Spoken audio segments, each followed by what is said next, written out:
Okay, now welcome back, guys. Like I had said you that I'll be coming out with the margin account balance with another example.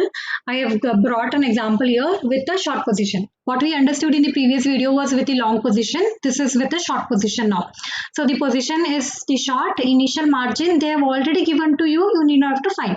There are some examples wherein you will be having the initial margin and maintenance margin directly. The amount of initial margin and maintenance margin directly given to you. There will be some cases wherein these values will not be given to you directly. You may have to calculate it by yourself, like the way we have done it in the previous class. I mean, in the previous video. You understood hopefully, right? If you have any doubts, please come back to me on the previous video. So the commodity here is the wheat.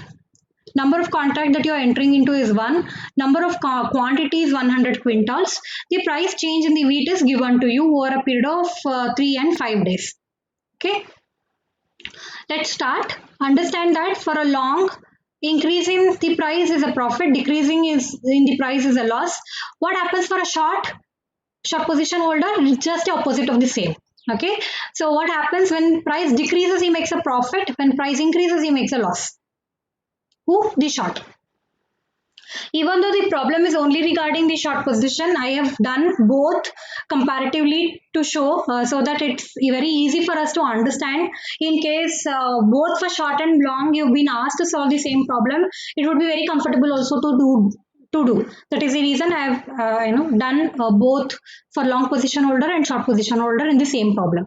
So it goes with a similar methodology wherein you have the price in the first column, all the prices which were given I have recorded, daily price profit or loss for the long position holder, for the short position holder, and cumulative profit or loss for the long position holder, short position holder, and margin account balance for the long, short, and variation account balance for long and short. Okay, so initially it is a 600 rupees of the price that you're entering into the contract. So the initial amount for both of them, initial margin is 6,000. As I've already said you, both the parties have to pay some amount to the stock exchange to enter into the contract. So it is 6,000 for both of the parties. What happened on the day one? The price is reduced, right, from 600 to 594. By 6 rupees it's gone down. 6 rupees reduction in the price multiplied by 100. Why 100 I have taken? Please go back. It's the 100 is the size of the contract. Okay, the quantity of the contract is 100. You are entering into only one contract. That is the reason I have taken 6 into 100. If you want multiplied by 1 also you can write it. It doesn't make any sense, so I have not written there. Okay, both are one and the same, I mean to say. So 6 multiplied by 100 multiplied by 1 contract. It makes sense now, I guess. Okay, so it is totally 600 rupees of loss for the long. Why it is a loss? Because reduction in the price is a loss for the long. Okay, the same amount, it will be a profit for the short. Amount will be the same. If price decreases, short position holder makes a profit. If price increases, short position holder makes a loss. It's just the opposite of long. Okay, so price decreased, so long made a loss. Same price decrease, same amount will be a profit for a short. Hope this is clear to you. So the cumulative becomes 600, for him also 600. But what happens to the margin account balance? For the long position holder, it became a loss. So from 6,000, loss of 600 is deducted to make it to have a balance of 5,400. But for a short position holder, it's a profit of 600. That is the reason 6,000 plus 600 will be 6,600. This is the major difference you need to remember. Otherwise, it's just the opposite. The same value, opposite signs. Okay. So now what happens on the second day? Price is still decreased. Price decreased by what rate? 4.5 rupees multiplied by size of the contract is 100. Number of contract that you are entering into is 1. So multiplied by 1. So 4.5 multiplied by 100 multiplied by 1 will be 450 because price is reduced here. For a long position holder, when price is reduced, it's a loss. So 450 rupees of loss. The same amount, because price is reduced, becomes a profit for the short. So 450 rupees of profit for the short. What happens to the cumulative for long? 600 he had already accumulated plus 450 is accumulated today, another loss. So making it a total loss of 1050 rupees. For a short position holder, he had earned a profit of 600 yesterday. Today he has earned another profit of 450. So his total profit from 2 days is 1050 rupees. Hope this is clear to you. So what happens is to his margin account, 5400 was his balance. He made a loss of 450 again. So his total margin account balance is 5400 minus 450, which is 4950. For a short position holder, 6600 was his margin account balance. He gained 450 rupees, so it became 7050. Hope this is clear. Remember, for both the parties, margin account balance has not gone below the maintenance margin. So what is the maintenance margin? To recall, it is 4500. Okay, you have to remember that the margin account balance should not go below the maintenance margin. So maintenance margin in both the cases has not gone below the 4500 level. So there is no worry, we can still continue. So it has gone to the next day. When you go to the next day, price is still reduced by 4.7 rupees. Multiplied by 100 is the size, multiplied by one contract that you got into. So this total loss that you made on this day as a long position holder is 470. The same amount becomes a profit for the short position holder because reduction in the price is a profit for him. Okay, the same amount. So what happens to the accumulation? 1050 rupees was his accumulated loss. He lost again 470 rupees, so total loss became 1520 here in case of long. But for a short, 1050 was his accumulated profit. He gained another 470 rupees, so total profit for him is 1520. You can observe the same loss as the profit for the same fellow for a short position holder. So what happens to the margin account balance? He had 4950, but he lost 470. The difference is 4480 rupees, which is below 4500. So immediately long position holder will get a call from the stock exchange asking him, instructing him to deposit some more money to make it 6000 again, which is your initial deposit. Okay, that is the reason you can observe he has already got 4480 in his account, 6000 he has to make it. So he has deposited, long position holder has deposited 1520 in the variation call or margin call, we call it. Understanding? Now what happens to the short position holder? 7050 was his margin account balance, wherein he's gained 470, another 470 for the day. So total amount of profit, total amount of margin account balance is 7520 as on that day for a short position holder. Then next day you will go, your profit reduced. The price reduced by 2.6 rupees again. Because price is reduced again by 2.6, the total loss that the long position holder makes is 260 rupees. The same becomes a profit for short. Okay, total accumulated loss becomes 1520 plus 260, which is 1780. For him, he had an accumulated profit of 1520 plus 260, which is 1780. Hope this is clear to you. Okay, so what happens to the margin account? He had deposited an amount of 1520 to make it 6000. So you got to remember his margin account balance for the long position holder is 6000 now. So from 6000 reduced 260 rupees of loss for that day. So he has a margin account balance left with him as 5740. For a short position holder, 7520 was his margin account balance, wherein he is gained 260. So 7780 rupees is his margin account balance. Okay, hope this is clear to you. Likewise, it keeps continuing. Once you understand it, it's very simple and easy. You can easily do this. One of the very important questions to you guys, make sure that you are understanding it properly. Okay, if you need, you just let me know. We will have discussion in the Zoom. Okay, to continue, I have to start the second module. This ends the first module with the margins. Okay, with the margins, we have ended the first module. Please go through the theory and the material which I have forwarded to you, which I have given to you properly. Like I know, because it's online, completely we may not be able to deal with 100% of coverage.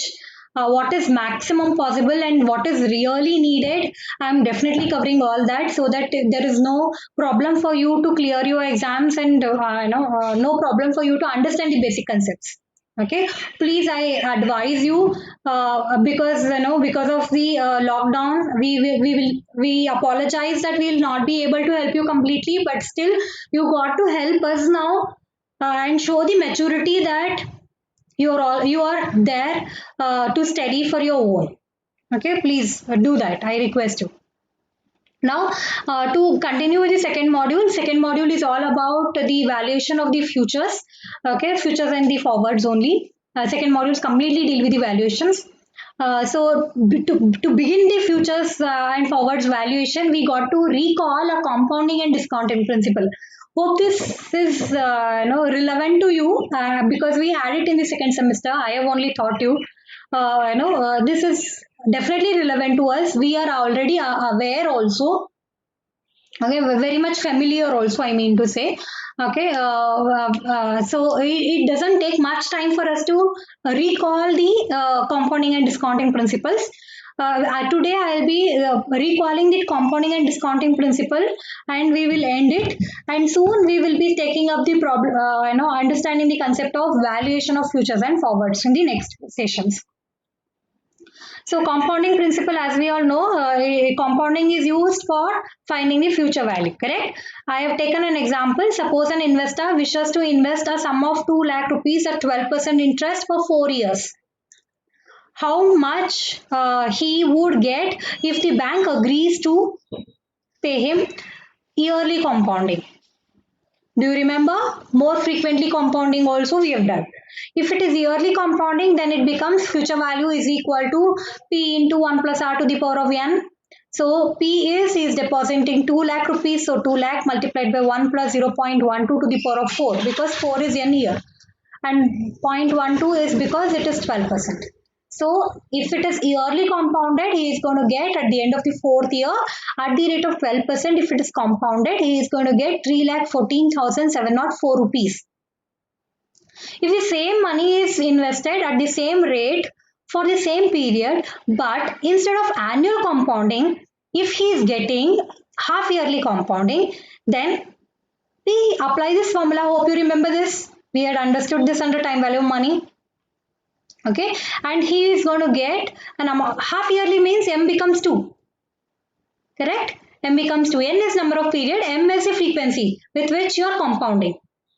Okay, so it is half yearly means yearly twice. So it becomes 2. M becomes 2. So he is going to get, if it is half yearly compounded, he is going to get 3,18,770. If it is quarterly, then he is going to get 3,20,941, because it becomes 4 times compounded in a year if it is quarterly. If it is monthly, then 12 times he gets interest compounded. So he is going to get an amount of 3,22,445. If it is daily, then there is a slight difference in the formula. You can observe. We all have done all this in second semester only. We know this concept. Okay, so if it is daily, then it is going to be P into e to the power of Rn.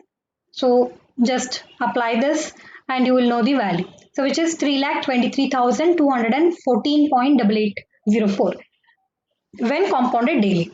So what is discounting principle? Discounting principle is, you know that you are going to get some amount in the future, maybe. You are likely to get some amount after maybe 5 years or 10 years or 15 years or some time.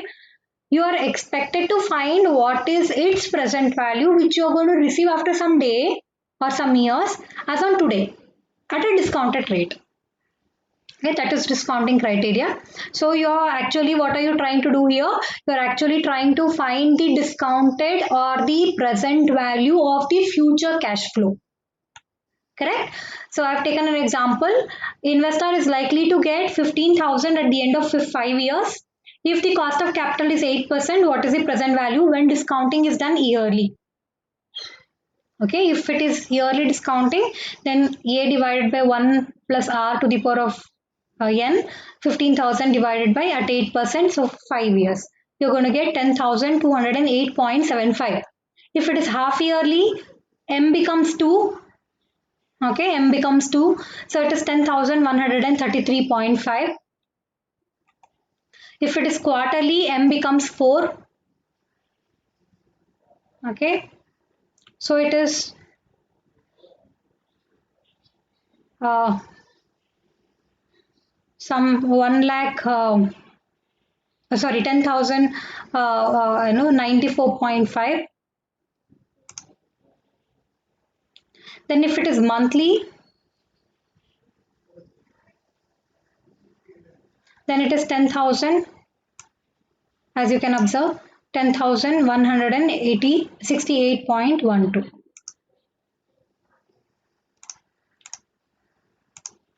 Okay, daily is the similar one, which will become 10,054.8.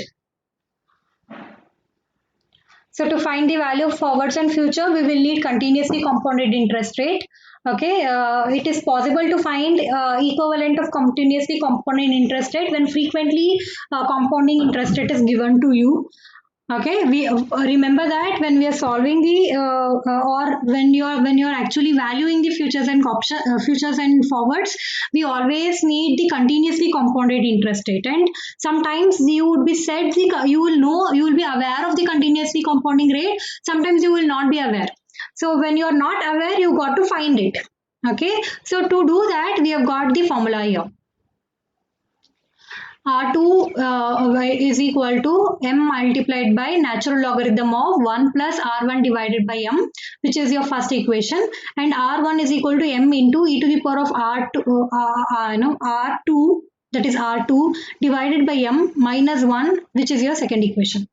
Okay, Ln represents the natural logarithm. If the continuously compounding rate is to be found, okay, you've been given the frequently compounding rate and you are expected to find the continuously compounding rate, then you got to use the equation 1. This equation. When you are finding the continuously compounding rate, you got to use R2 equation. When you have the continuously compounding rate with you, but you are expected to find the more frequently rate, okay, maybe half yearly, quarterly rate, then you got to use R1. Hope you understood. R2 is when you have more frequently given, or like for example, quarterly rate will be given to you, quarterly compounded interest rate will be given to you. In that case, you got to apply R2 because we will need continuously compounded rate. Okay, you will be given a continuously compounded rate, but you are expected to find the quarterly rate. In that case, you got to apply the R1 formula. Hope this is clear to you. Right, guys? Okay, I have taken an example. Quickly, we'll go through this. It is a very simple one. A bond offers an interest rate of 15% per annum, compounded half yearly. Half yearly it is. Okay, what has been given to you? Half yearly compounding interest rate has been given to you. What is its equivalent rate with continuously compounding is the question. If so, you got to, because you've been given the continuously compounding rate, frequently compounding rate, and you are expected to find the continuously compounding rate, I have to apply the R2 formula. Okay, R2 is M into natural logarithm of 1 plus R1 divided by M. So, how M represents the frequency of the compounding. In this case, it is half yearly, so 2 times it gets compounded, multiplied by natural logarithm of 1 plus R1 is 15% in this case, R1 is 15% per annum in this case, so 15 divided by 2. So it is 14.46%. If it is continuously compounded, the interest rate is 14.46.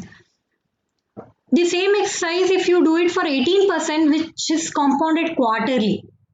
Okay, it becomes R2 is equal to 4. 4 because your M becomes 4 here. Reason because it is compounded quarterly. Okay, so 4 multiplied by natural logarithm of 1 plus 0.18 divided by 4, which will be 17.61% if it is continuously compounded. Okay, what is the equivalent half year compounded interest rate if the interest rate is 20% under continuously compounding? You have to understand now, continuously compounding interest rate is being given to you as 20%. Okay, and you are expected to find its equivalent half yearly compounded interest rate. In that case, R1 formula we have to apply. Hope you are understanding the difference from first to the second one. In the previous problem, we were given the frequently compounded rate and asked to find the continuously compounding rate. So we applied R2. In this problem, we have been given the continuously compounding rate and asked to find the half yearly compounded rate. So we have to apply R1 formula, wherein R1 is equal to M into e to the power of R2 by M minus 1 is the formula. So M is 2, reason being they have asked you to find the equivalent half yearly. Half yearly means M becomes 2. 2 times you want to compound it. Exponential to the power of 0.2 divided by 2 minus 1. So when you solve it, you get 21.03%. Okay, if half yearly compounded rate is 21.03, then continuously compounding rate will be 20%. Hope this is clear to you. Similar exercise, if interest rate is 18% continuously compounded, what is its quarterly R they have asked you. So quarterly means 4 times, so M becomes 4 multiplied by exponential to the power of 18% divided by 4. 18% in the sense 0.18 divided by 4 minus 1, so it is 18.41%. Hope this is clear to you. Okay, we will need that it's very important. I have posted these assignment problems also to your WhatsApp group. You got to complete these problems in the A4 size sheets. These are not pink book assignments. Pink book assignments I've already given to you, if I'm correct. If I have not given to you for this subject, please let me know. I would give you that also. So this is apart from the pink book. These are assignment to be written in the A4 size sheets and submitted to me as soon as we reopen. After the lockdown, I mean to say, as soon as we reopen the college, you got to submit it. Okay, on the same day of the reopening, you got to submit it. Okay, with this first module also we have completed, and we have recalled the discounting and compounding principles also. We'll be on discounting and compounding problems that I've showed you now on all this, which we just now did, R1 and R2. On this also you will get the problems in the questions. Questions you will get in the exams. So don't ignore it thinking that it's just a recall. It is also important equally. Okay. Please come back to me if you've got any doubts with any clarification needed at any point of time. Okay, so we will start the valuation of the futures and forwards in the next session. Thank you.